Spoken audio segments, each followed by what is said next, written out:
products available at competitive prices. From single-line books to art books, checkered line books to double-line exercise books, we've got everything you need to stay organized and creative. But wait, there's more. We also offer printing paper for all your printing needs, quality products at available prices. That's our guarantee. Don't miss out on these amazing deals. Contact us today to place your order and stock up on all your book and paper essentials. Your one-stop shop for quality books and paper products. Contact us today. This is the news on top of the hour. Live from our studio in Georgetown. Kaieteur Radio, 99.1 FM.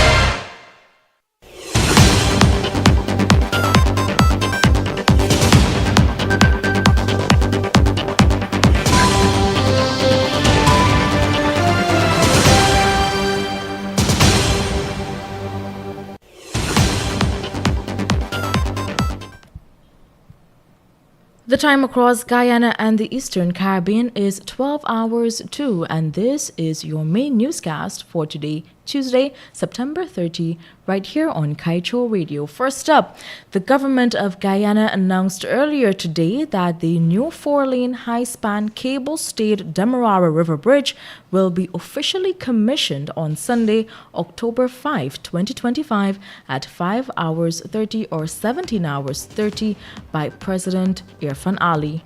The structure is built to support the uninterrupted flow of vehicular and vessel traffic, which will significantly reduce travel time, improve connectivity between regions 3 and 4, and strengthen the movement of goods and services across the country. The bridge is expected to go into full operation by the very next morning. Guyana's first Chinese settlement, Hope Town, located on the Kamuni Creek in Region 3, is set to be transformed into a new heritage tourism product following the signing of Memorandum of Understanding between the Ministry of Tourism, Industry and Commerce, the Chinese Association of Guyana, and tourism operator Wild Adventures.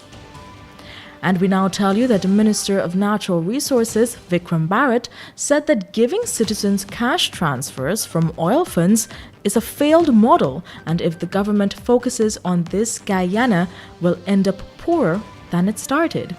He, however, clarified that the government does intend to provide cash transfers, but emphasized that, as President Ali has stated, this is not the only way the administration plans to spend oil revenues. The PPPC government in its last term provided cash transfers to disabled persons, farmers, school children, mothers of newborn babies, and dialysis recipients. It also distributed a $100,000 cash transfer to all Guyanese 18 years and older and had promised more such grants in its second term. As a matter of fact, on the recent election campaign trail, all of the parties contesting the election had promised citizens cash grants. Moving on, the Guyana Police Force has issued a stern warning to citizens: stop offering bribes to police ranks or face the full force of the law. In a sharp statement on Monday, the force said it is deeply concerned about the growing number of cases where persons attempt to buy their way out of lawful procedures by slipping officers money or so-called tokens of appreciation. Offering a bribe is a criminal offense. Both the giver and the receiver are guilty under the law. The GPF stressed, reminding the public that bribery erodes justice, weakens accountability, and destroys trust in law enforcement. The force reaffirmed its zero-tolerance stance on corruption, noting that internal mechanisms are in place to detect and deal with rogue cops. Any rank found accepting bribes will be prosecuted, while civilians who offer inducements will also be hauled before the courts. The statement urged citizens to report incidents of bribery via the Commissioner's Secretariat hotlines, while pointing to the government's rollout of body cameras for ranks at ports of entry to strengthen accountability. Together, we must ensure that corruption has no place in our society, the GPF declared. This statement by the police comes one day after it was disclosed that policemen had demanded money from a passenger at the Chedijagan International Airport on Sunday. Moving on, workers of the bauxite mining company Bosai have settled for a 7.5% pay increase for 2025, along with additional benefits, following conciliation talks with the management of the Chinese company, spearheaded by the Ministry of Labor on Monday. The company also agreed to give the workers an 8% increase next year. Among the additional benefits are meal allowance and night premium. The workers were initially demanding an 8% increase this year and 8.5% in 2026, but the Chinese company refused, offering only 7%. As a result, workers downed tools last Wednesday night and held a strike the following day. The strike action engaged the attention of the opposition politicians, one of them WIN's leader Azruddin Mohammed, and also the Ministry of Labor. The ministry imposed conciliation talks under the condition that the Bosai employees resume work. The workers complied, and on Monday, the ministry held its end of the bargain by hosting the conciliation talks. We now tell you that His Excellency President Dr. Mohammed Irfan Ali has been recognized by Time magazine as one of the 2025 Time 100 Next, a prestigious list that celebrates 100 emerging leaders shaping the future of business, politics, science, health, sports, entertainment, activism, and more. This honor highlights President Ali's leadership and Guyana's growing role on the global stage. The Time 100 Next is an expansion of the iconic Time 100, which spotlights the most influential people in the world. The full list and tributes will appear in the October 13, 2025 issue of Time, available on newsstands and online at time.com/next. We will now take a short break and return with more news for you. Do stay tuned to Kaieteur Radio.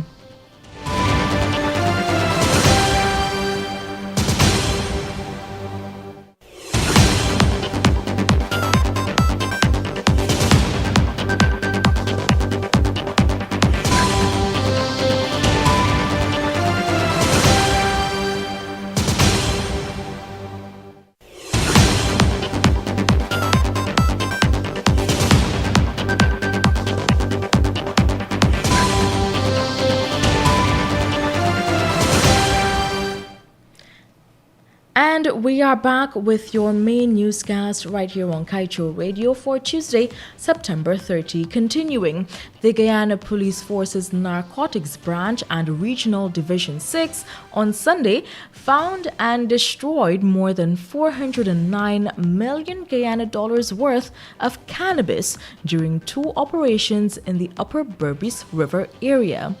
Police also found two unlicensed 12-gauge shotguns and ammunition. In a statement, the police said that the first operation was conducted at Zion, Upper Berbice River, where a makeshift camp along with a drying area was discovered on 2 acres of land that was being prepped for cultivation. The camp contained about 350 pounds of dried cannabis. Both the camp and dried cannabis were destroyed by fire. Meanwhile, in a separate eradication exercise at Kalkuni, Upper Berbice River, a plot of land measuring about 2 acres was discovered. The land contained about 3,000 cannabis plants. A makeshift camp and drying area were also discovered a short distance away and contained about 650 pounds of dried cannabis. Further searches of the camp were conducted and two 12-gauge shotguns with no visible serial numbers, along with 19 12-gauge cartridges, were found. Police said it took possession of both firearms and took them to the narcotics branch to be submitted to the ballistics section for analysis. The camp, along with the dried cannabis and plants, were all destroyed by fire. We now tell you that the Ministry of Amerindian Affairs on Monday announced that the Tushao of Mashabo village in Region 2, Henry Hendricks, has passed away. The ministry said Tushao Hendricks served as a leader of the community, always guiding others with wisdom, kindness, and integrity. It said his life was a testament to selflessness, hard work, and putting others first. Extending condolences to the family of the late Tushao, the ministry stated that Hendricks was a remarkable man, a loving father, devoted grandfather, and a pillar of strength for his family and community. His legacy will forever live in the hearts of all who knew him. Also expressing condolences was the Regional Democratic Council of Region 2, who noted that Tushao Hendricks' enthusiasm for community development later led him to becoming the Tushao in June 2024. He has served his community and country well. May his services, lessons, and memory continue to live on. We now tell you that the Guyana Teachers Union withdrew its application for warrants of committal and contempt proceedings against several senior public officials over their alleged non-compliance with a court order handed down by Justice Sandil Kisoon. The GTU had filed contempt proceedings against the state officials over their failure to comply with an order of court in relation to the remittance of teachers' union dues. On Monday, GTU President Coretta MacDonald told this media house that the decision to withdraw the application was based on advice given by their attorney, Mr. Wade. Moving on, Guyana and South Africa on Monday signed an air services agreement to strengthen international air services between the two countries. According to a statement issued by the Ministry of Public Utilities and Aviation, the agreement was signed in Montreal, Canada by the Honorable Barbara Creecy, Minister of Transport and Lieutenant of South Africa, and the Director General of the Guyana Civil Aviation Authority, Colonel Retired Egbert Field. The statement noted that the agreement strengthens the partnership and reaffirms the commitment of both nations to the Convention on International Civil Aviation. It aims to expand air service opportunities, promote economic growth, boost trade and tourism, and maintain the highest safety and security standards in air travel. This publication understands that South Africa has a vibrant aviation sector and is home to South African Airways, which operates to at least 16 destinations within Africa, North America, South America, Europe, Asia, and Australia. With the signing of the Air Services Agreement, the vision of Guyana becoming an international hub for air connectivity gets closer. Moving on, Venezuela's Vice President Delcy Rodriguez announced on Monday that Venezuelan President Nicolas Maduro has signed a decree granting him additional security powers in case of a military incursion into the country. More on this story later on. And finally, we tell you Israel's Prime Minister Benjamin Netanyahu on Monday said in a press briefing with President Donald Trump at the White House that he has agreed to Trump's 20-point plan to end Israel's war on Gaza. A diplomatic source advised that both Qatar and Egypt delivered Trump's plan to Hamas negotiating team, which has promised that mediators will study the proposal. The White House has unveiled the 20-point proposal, which it says could bring an immediate halt to Israel's war on Gaza, which has killed more than 66,000 Palestinians and left the Palestinian enclave in ruins. And that was your main newscast for today, Tuesday, September 30. Do stay tuned to Kaieteur Radio.